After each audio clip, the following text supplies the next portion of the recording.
What makes a man carve a crosshair symbol into the consciousness of an entire generation? Not the act itself, but the performance of it, the staging, the letters, the deliberate construction of a mythology while bodies were still warm. You're watching this because something pulls at you.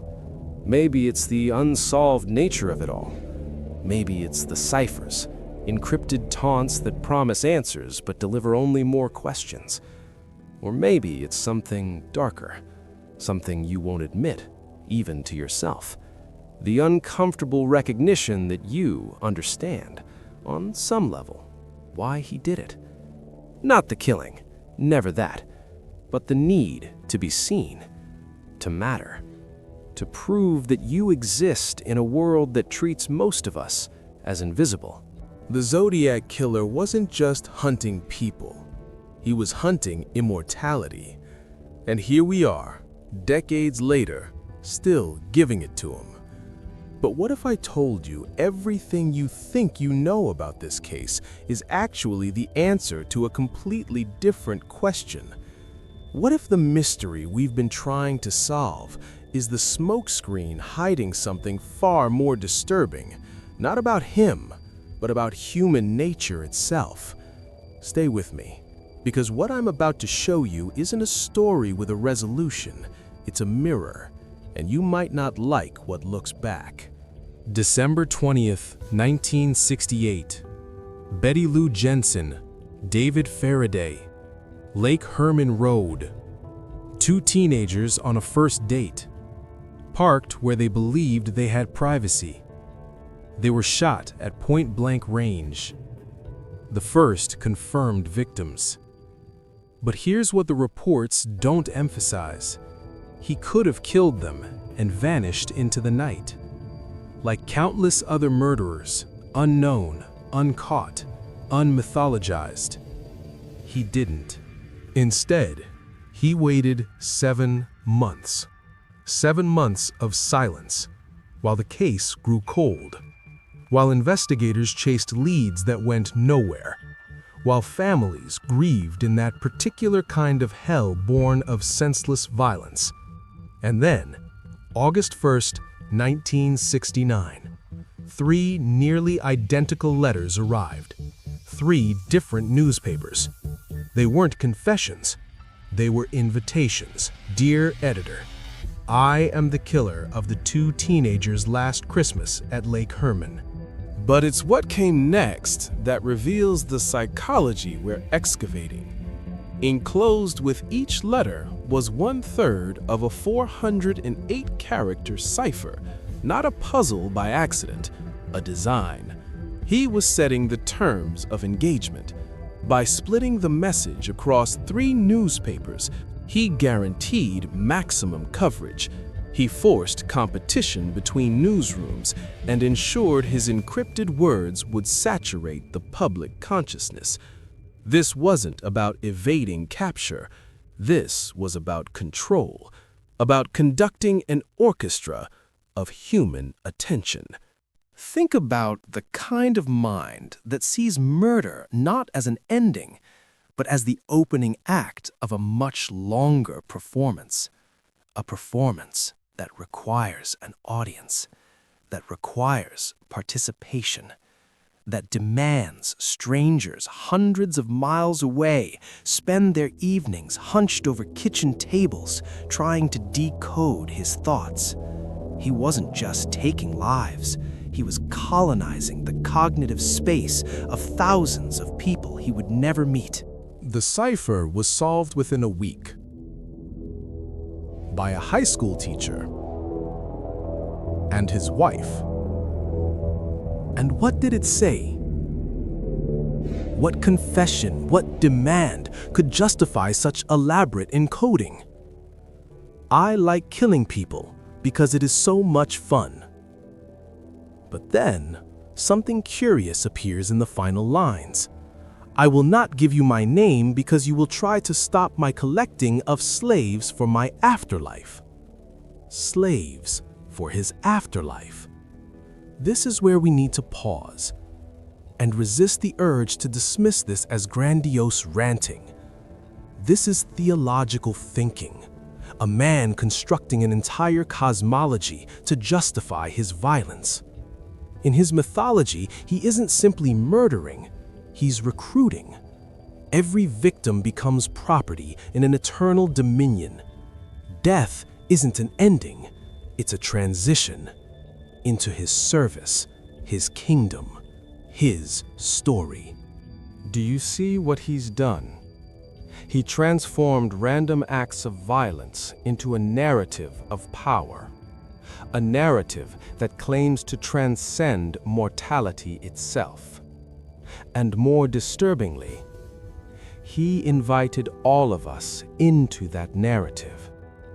Everyone who reads his words, who tries to decode his ciphers, who studies his crimes. Each becomes, in some small way, a character in his eternal drama. We are his audience, his congregation, his validation. But there's something else at work here, something that burrows deeper into the architecture of who he was. The Performance of Omniscience. July 4th, 1969. Darlene Ferrin, Mike Mageau.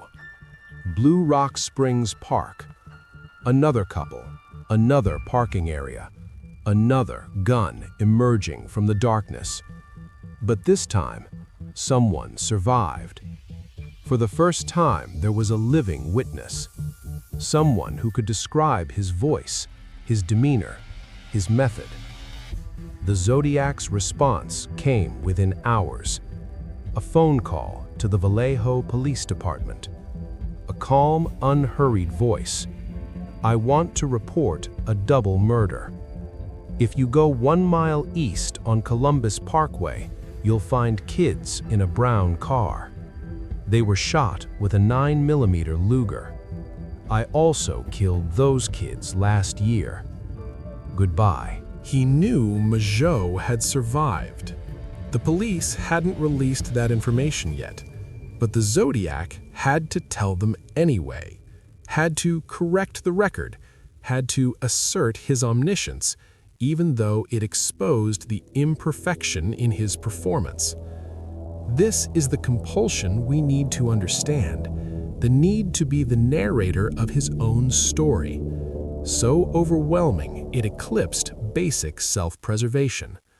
Think about that psychology. Most criminals, even the most violent, operate from survival. They hide, they erase tracks.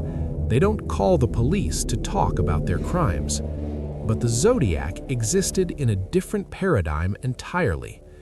For him, remaining unknown while being famous, remaining free while being discussed, remaining unpunished while claiming credit, this was the entire point.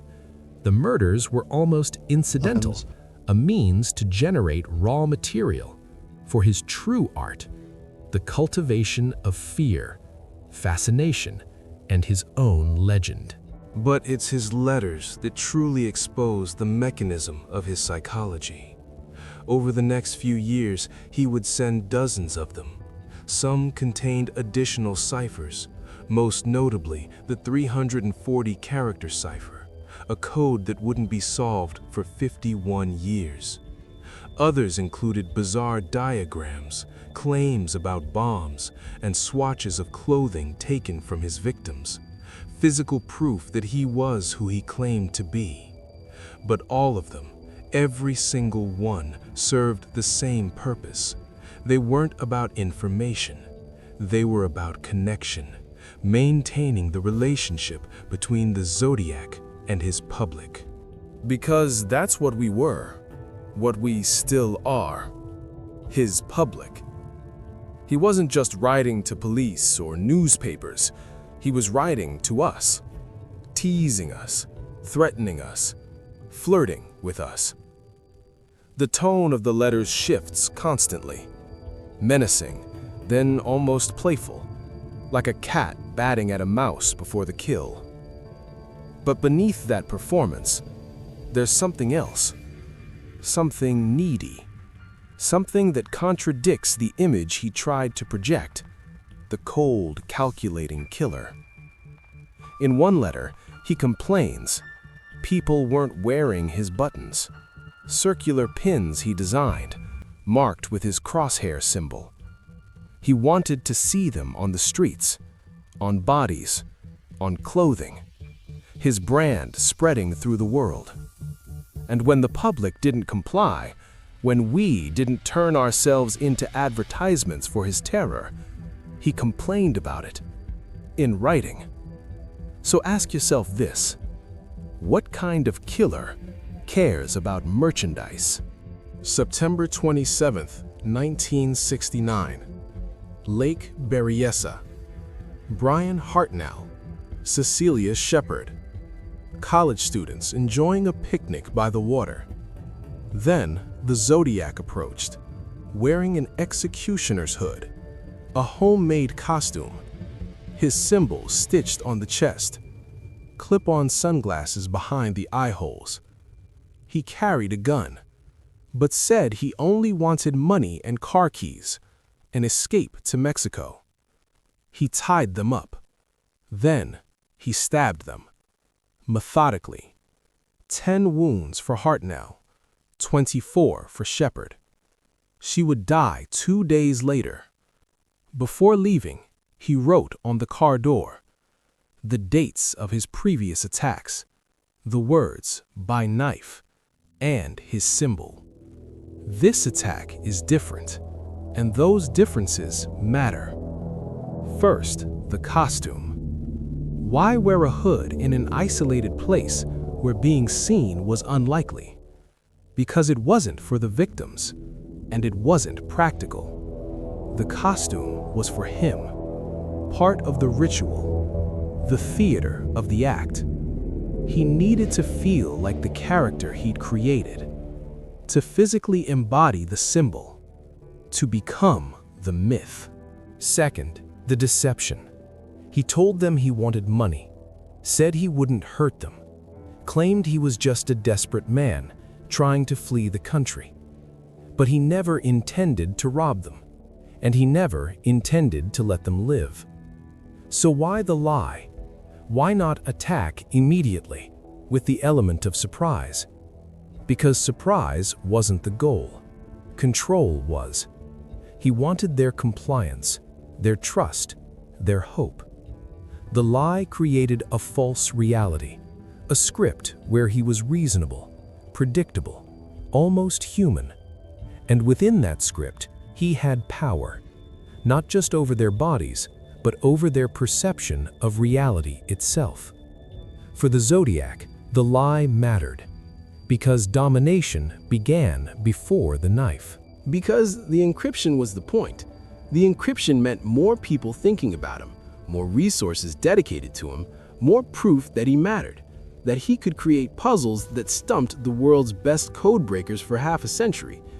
The content of the message was almost irrelevant compared to the fact of the message's existence and its resistance to interpretation. He was building a monument to himself, one encrypted character at a time. The Topology of Terror.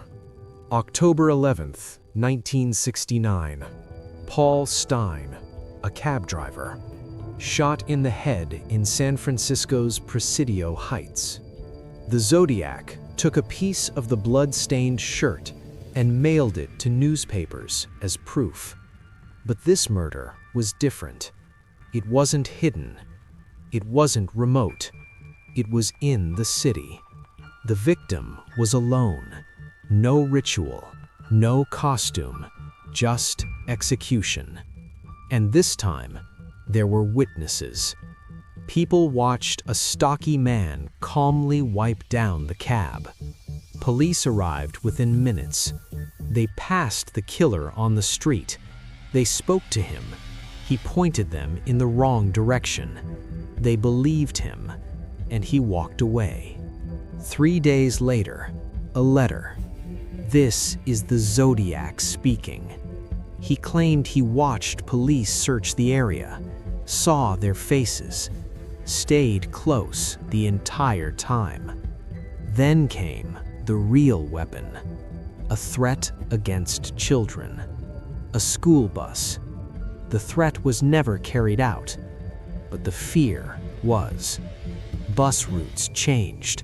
Police escorted children. A city reorganized itself around words. This wasn't brute power. It was symbolic power.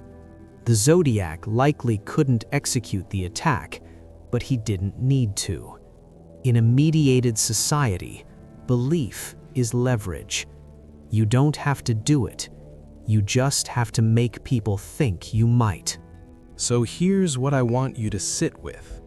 Not the question of who he was, but why you care. Why this case, out of thousands of unsolved murders, captured your imagination. Why you're watching this right now instead of doing literally anything else. Is it because you want justice for the victims? That's part of it, certainly. But if justice were the real motivation, you'd be equally invested in the thousands of forgotten cases. The ones with no documentaries, no investigations, no audience. Is it because you want to solve the puzzle? Maybe.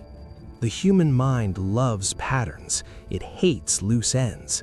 An unsolved mystery triggers something primal. But I think it's something darker, something you might not want to acknowledge. On some level, you understand him.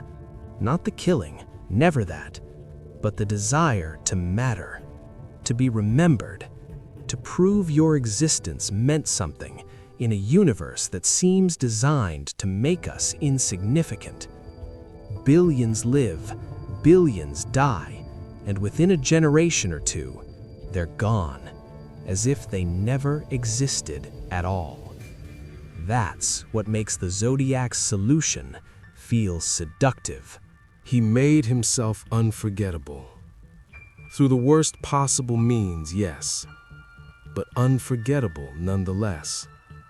And when you watch videos like this, when you read about his crimes, when you study his ciphers, you're feeding the exact hunger he had. The hunger to connect, to understand, to feel part of something bigger than yourself. You're using his evil as entertainment, as a way to make an ordinary life feel more significant by proximity to something extraordinary. The Zodiac isn't just unsolved, he's unsolvable. Because the mystery was never about his identity. It's about why we can't look away. What his crimes reveal about us, about our culture, about how we create meaning in a meaningless universe. He held up a mirror to society, and we're still staring into it, unable to turn away. Who was the Zodiac killer? Maybe the better question is, who are we that we made him immortal? The case remains open. Most of the ciphers remain unsolved. Somewhere, possibly alive, possibly dead, is a person who knows the truth, who knows what it felt like to wear that hood, who knows why he stopped, who knows if he ever felt anything at all, or if it was all just performance, a desperate attempt to feel real. And you'll never know. None of us will, because that unknowing was the entire point. Sleep well.